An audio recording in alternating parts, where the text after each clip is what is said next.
Raphael Saadiq, tonight at the Wonder Ballroom. Thank you so much for coming out and being a part of the Bing Lounge with us this afternoon. Thank you. Something about singing about the big-legged woman, huh? Yeah, it's a bluesy, kind of song, and I grew up, around a lot of blues. And one of my childhood friends, we saw this lady walking down the street. We were probably maybe 9 or 10, and he said, "Doesn't she look like she should be walking to some blues?" And he's like a football player. He didn't play music, and I never forgot that. And so when I was writing this song, I had that.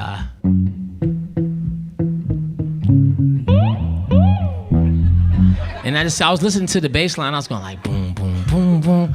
I was like, the first lyric, I just kept going. Fat lady shaking, backbone breaking, come on. And that's all I had for maybe 3 months. I just kept walking back and going, fat lady shaking, backbone breaking. So then from there, You've had that a long time then. Yeah. So music, of course, been a part of your life. Was it church that brought it to you first?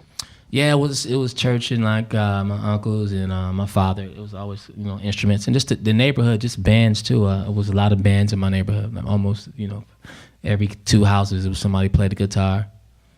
Well, you started so early with church, and boy, when I found out, I had no idea. But how do you get called up, Prince and Sheila E.? That must have been quite the juxtaposition going from church to on tour with Prince.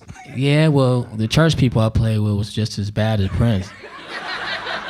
So it was almost even.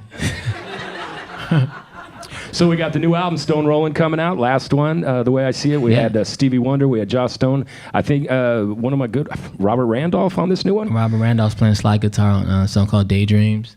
And the girl, young lady named Yukimi from the group called Little Dragon is singing on the record. And Larry Dunn from Earth, Wind & Fire is playing keys on it. And these guys are on the album. Rob Bacon plays some guitar on the record. And is this Rob? This is Rob right here on guitar, and this is BJ. He's doing some singing on the record and also playing some drums on the record.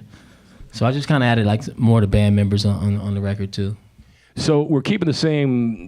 It's a slick throwback. It is definitely what you were meant to do. I love the New Jack stuff, but this is what it's all about for me. When you come up all dolled up, and also the Grammys. Did you guys watch the Grammys?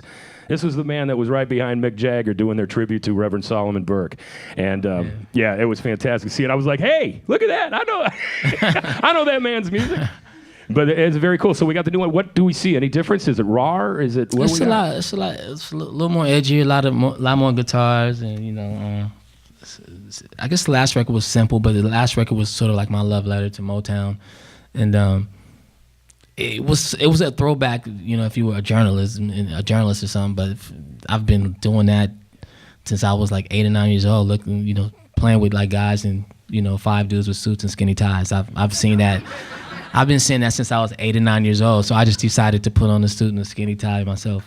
Wow. But this record is a lot more edgy, a lot more guitar, a lot more blues rock influences on the record. So I think it's a great departure from the last record because I don't want to get caught up in the rut of doing Motown. I want to do my own thing. And this is really me. This is not really a throwback to me. This is who I've always been. I just been going light on the industry because they couldn't take it back then. Well, it's about time that we catch up with you. Yeah, you gotta catch up to me. Yeah. Well, appreciate it, man. Definitely. Thank you so much for coming on out today. Once again at the Wonder tonight, right now in our Bing Lounge, Raphael Saadiq. Cool. This next record is called Good Man.